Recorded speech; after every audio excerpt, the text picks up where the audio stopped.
And good morning. We're back at 7:07 a.m. with Dave King and Matt Martin. And as promised, we have Tibor Nagy with us, who is head of the Cultural Center at Texas Tech University. Correct. Great to be here with you guys. Yes, and it's always great to have you. And, of course, we want take an opportunity to ask you how things are going out there at Tech, considering the recent shooting. It's terrible. You know, it is absolutely awful. Just the mood for something like that. What an absolute tragedy. Mm-hmm.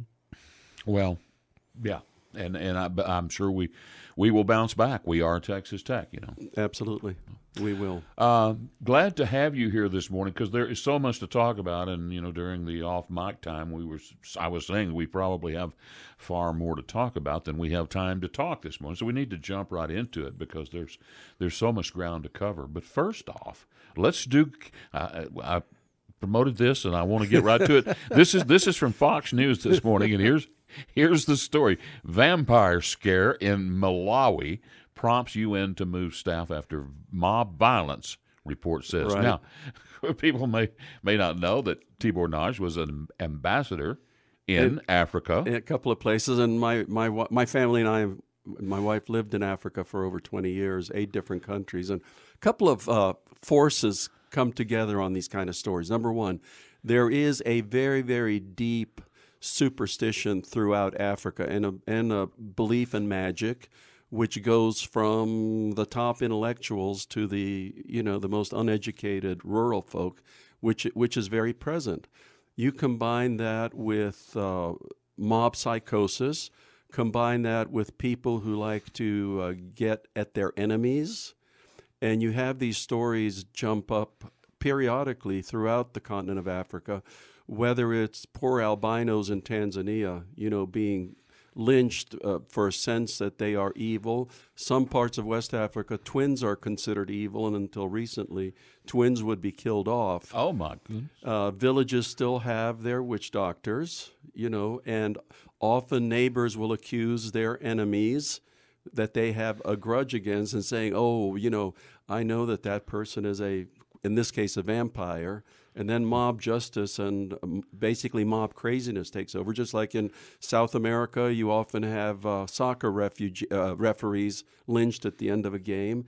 In Europe, you have soccer hooliganism. And they take that stuff a little more serious even than we do. Well, yeah, mobs just tend to do crazy things. And And the craziest stories come out. We were talking about some of them, and when I teach on Africa, I tell my students are responsible for following a country, and I tell them to look for these crazy stories, which in the United States just seem absolutely amazing. But there, it fits in with the circumstances. Yeah. Well, the story says the eruption of vampire-driven vigilante violence in the African nation came after rumors surfaced in September that real-life bloodsuckers were creating havoc. Those reports prompted the formation of lynch mobs who accused people of vampirism, according to the UN. And the sad thing is, they would go find these people that was their enemies and say they're I happen to know. and they beat them to death with a stick. Well, this is look in our history at the Salem witch trials. Yep. Right. Again, mass psychosis, innocents were accused. It's just that this is still going on, and unfortunately, magic is very much practiced. When we lived in Nigeria, we would often see headless bodies floating down the creek that ran by our house because witch doctors used human parts, in their ceremonies. Wow. Whether somebody wanted to get rich or somebody wanted to become pregnant or somebody wanted to keep their neighbor from getting rich, unfortunately, these things happen. Well, that about covers the vampirism that's in enough of Malawi. that. Let's do, I know you want to talk about an event that you've got coming up. We have a really, really impressive, important visitor coming to speak at the International Cultural Center Monday afternoon at 5:30. It's His Royal Highness Archduke von Habsburg, coming back for his 3rd visit to Texas Tech. He absolutely loves Lubbock. After his first visit, he said he wants to come back, and we brought him back. This is the 2nd time. He will be speaking on the various forces at play in Europe. Okay, now where's he from? He is a dual citizen, Austria and Hungary, because his grandfather was the last emperor of Austria-Hungary, so he has citizenship both in Austria and Hungary. He is an permanent ambassador for the Republic of Hungary. And, this is just an ideal time to be speaking on all that's going on in Europe with, from Catalonia to Brexit to the recent German elections to what is President Putin doing in Europe and the forces of nationalism and what are they going to do about their millions of immigrants and on and on and on. Yeah. So, again, that will be when? Monday afternoon, 5:30 at the International Cultural Center, open to the public. Please come and hear about it. Okay, very good. Well, Iran, of course, is on everybody's Absolutely. radar. This is front and center now. Absolutely. President Trump is saying he's going to decertify the term, the Iran nuclear agreement. Good or bad? Well, question mark. I'm not sure that it's positive that he's going to decertify him, but it does express tremendous frustration that the administration's had with Iran because on the one hand, they are probably technically in compliance with the deal. It's one of these things, the letter of the law versus the spirit of the law. Because on the side, the Iranians are doing all types of nefarious activities, including extending their influence in Syria. Again, bolstering the anti-Israeli capabilities of the terrorist organization Hezbollah. So did this deal pretty much made it, I guess, a one-trick pony? It's just about Absolutely. Nuclear weapons, yeah, that's the and we thing. Can't do anything if they do anything else as long as they're not building not nuclear under the weapons. agreement. So I think my prediction is the president is going to quote unquote decertify Iran from compliance in the nuclear agreement, which then starts a 60-day period because then Congress has 60 days to snap the sanctions back into place. Given our Congress, I doubt very much that they are going to snap the sanctions They're not back going to do in much place. of anything, are they? So I think at the end of 60 days, nothing more will have changed except the president will have expressed his deep frustration. Of course, this will be a kick in the gut to restoring, Iran-U.S. relations to their historic positive feelings. But for the last 40 years, since they took over the embassy and the hostages and the different ideologies, we have not had any kind of a warming of relations. Yeah. Let's take a quick break and come back and talk more on the other side. Sure. News Talk, 95.1 FM and 790 AM. We are KFYO, Mornings with Dave King and Matt Martin, broadcasting live from the Culligan Water Studio. Better water, pure and simple. It is 7:21 this morning, and back with Tibor Nagy from the Texas Tech Cultural Center, International Cultural Center. Or just Office of International Affairs. We were talking about North Korea. Or we want to talk about North Korea. We have been talking about the nukes and the Iran deal. North Korea is a little scary, are they not? It is. It's very scary. As I said last January, I said that is the biggest threat to the world this year. And there are a couple of factors at play there. One of them, and I think all the players know this, is that the United States basically has this year to take out the North Korean nuclear capabilities on our own militarily if we are going to do it. Once North Korea gets past a certain point, then we will no longer have that option.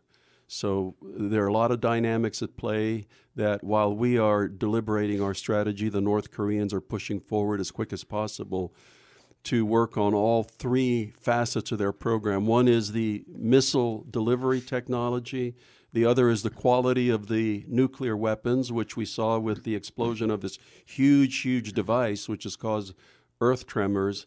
And then the third, of course, is taking that nuclear weapon and making it a capable payload. Okay, so we assume then that they have nuclear weapons. Oh, absolutely. And the only shock has been, at the beginning of the year, people thought that they might have like 8 nuclear weapons already. Now all of a sudden people are saying that, oh my gosh, it's a lot more than that. It might be, 15, 20, 25, something like that. But their missile technology is lacking, but they do have technology to at least fire short range, correct? Absolutely. They have technology to fire short range. They have mobile missiles for the short range. And they're also another one they're working on, which hasn't been written about much, is submarine capabilities of launching missiles from submarines. Well, it's like Bannon said, and I tend to, we need your comment on this. He said it's game over. I mean, there's nothing. Once a country has nukes, it's a game changer. I mean, you're not going to send tanks. You're not going to send tanks over their border. Well, yeah, because the delivery is kind of immaterial. As I said, if the North Koreans really wanted to do us in, they would get a Panamanian flagged cargo ship to deliver a nuke to San Francisco Harbor and just blow it up there. So you don't really need a missile in this day and age to deliver a nuke. You can do it any number of nefarious ways. So as far as their missiles are concerned, do they have the satellites in place to be able to do anything in the Western Hemisphere? For missile technology, you don't really need satellite guidance because if you remember, until we got satellites all around the Earth, we were using ground-based technology to drive the missiles. So their big problem on their tests is they can basically shoot missiles up to test the long-range capabilities instead of shooting them in any direction, because in any direction from them, it would be considered a hostile act. And believe it or not, people do get angry, but they tend to test their missiles in the least populated arcs from North Korea. They just don't have the freedom that, for example, we do with our huge geography and our capabilities. Yeah, so they shot one over Japan a while back. Right. I mean... Yeah, but what they did, interestingly, they shot it over the least populated part of Japan. If they wanted to make a real bellicose statement, they would have shot it over a much more populated part. Well, but along with North Korea, something really important that's going on that not a lot of people are paying attention to is the Party Congress in China, because in many respects that is just as important as the U.S. presidential election, because that's how the Chinese will select, not elect, but select their leadership. And that's going on right now. And they're going to be declaring their new Central Committee, their new Politburo. And we'll see if President Xi has his way. That's why right now, for the Chinese, it's very important to kind of have a controlled, stable, neighborhood for them. China's kind of playing both sides of the ball here, aren't they, with us and North Korea? Yeah, which really shows their confliction on this, because on the one hand, the Chinese, given their thousands of years history, what they want more than anything else is predictability and stability. They hate this fact of having right on their border this huge disruption going on. I mean, just imagine if on our border Mexico had a crazy president who was shooting missiles. We would be going absolutely bonkers. Well, wouldn't we? And if China was threatening to take out Mexico's, nuclear capabilities, and people in El Paso are saying, wait a minute, or Brownsville, what in the world's going to happen if the Chinese army shows up in Mexico? So I can kind of sympathize with China because they really are not sure of what to do. Yeah, and they don't want South Korea, North Korea. They want that buffer between South Korea and them. They would accept a neutral Korea. I think they would accept. What they would not like to see, of course, is U.S. troops on the Chinese border, just like we would not like to see Russian or Chinese troops on the Rio Grande. And I wonder if we wouldn't want to do that either. No, we wouldn't. No, as a matter of fact, that's why I think that this potential policy that my dear wife came up with that I haven't heard anybody speak about is that we would guarantee with China a neutral, Korean peninsula, which could kind of work for everybody. Yeah. Yeah.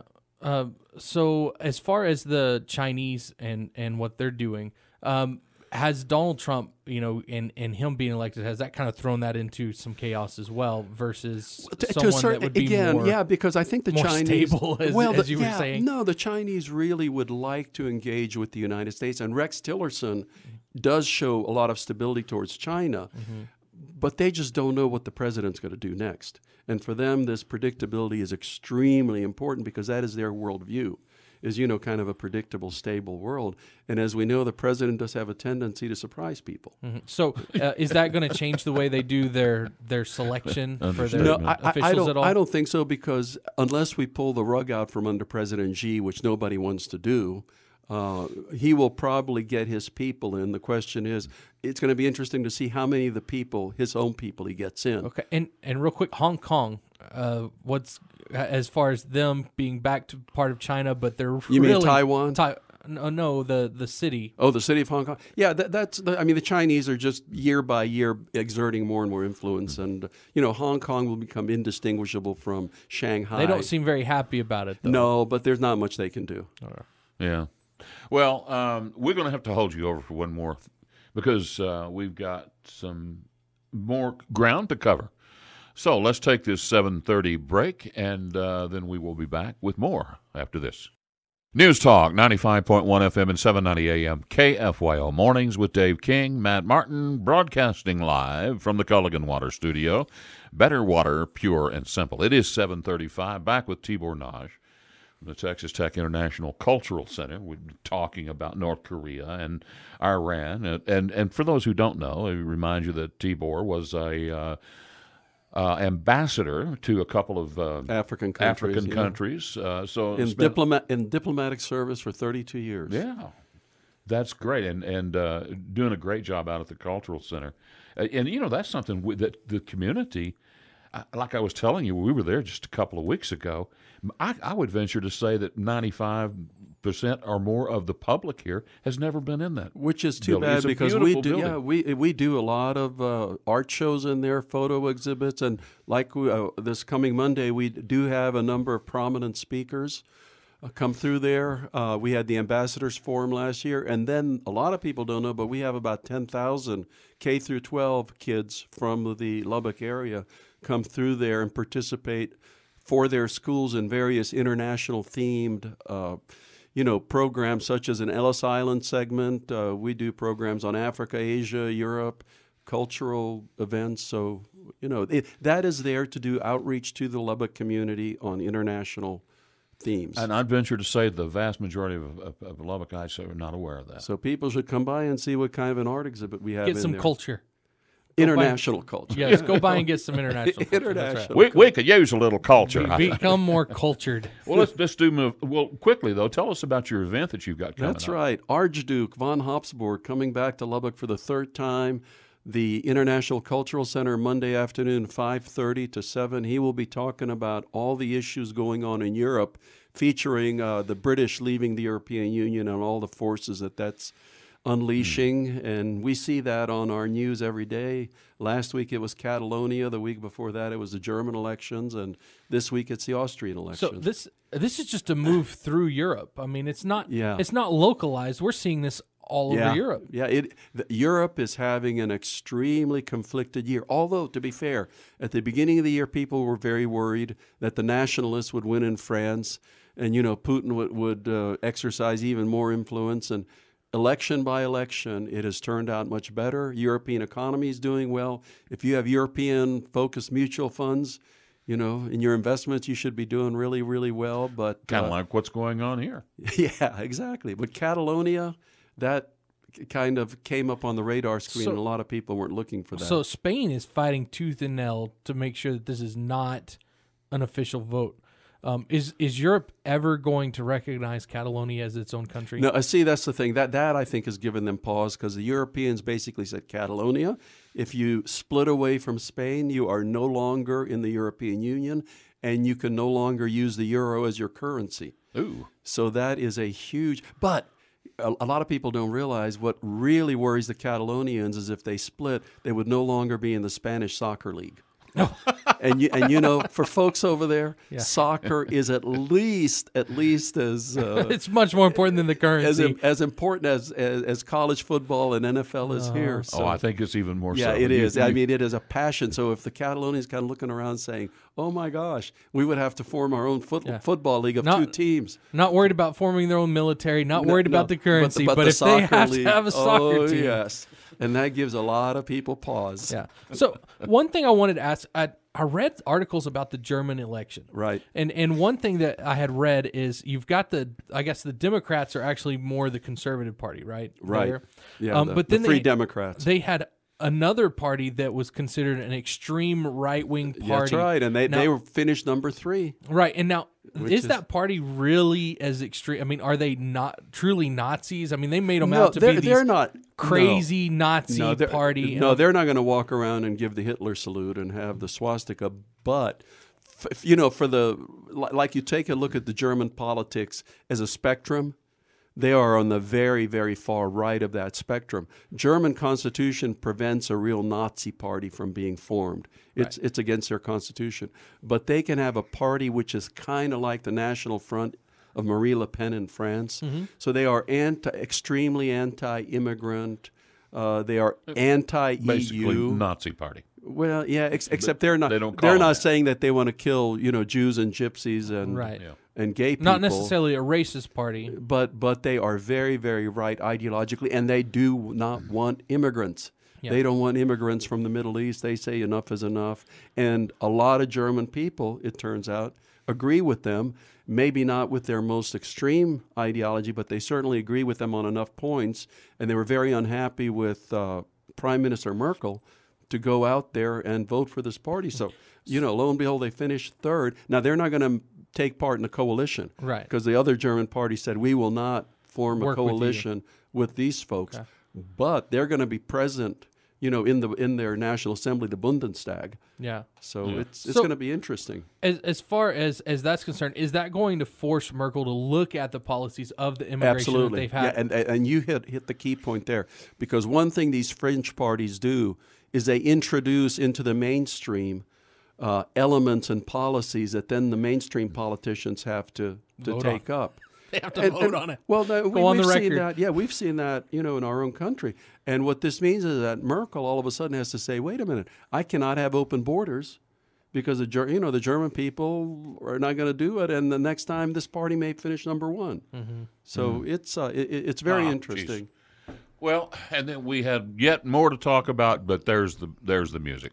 Tibor Nagy from the International Cultural Center at Texas Tech. Ambassador Nagy, we're so glad that you joined us this morning. Always fascinating when you're here, and you always impart great information. Thanks very much for inviting me. And remember, Monday afternoon in the Cultural Center, 5:30. Yeah. Prince von Habsburg on Free- Europe. Open to the public. Open to the public. Come on out. Thanks a lot, gentlemen. Okay. Hey, we'll take a break. We'll be right back.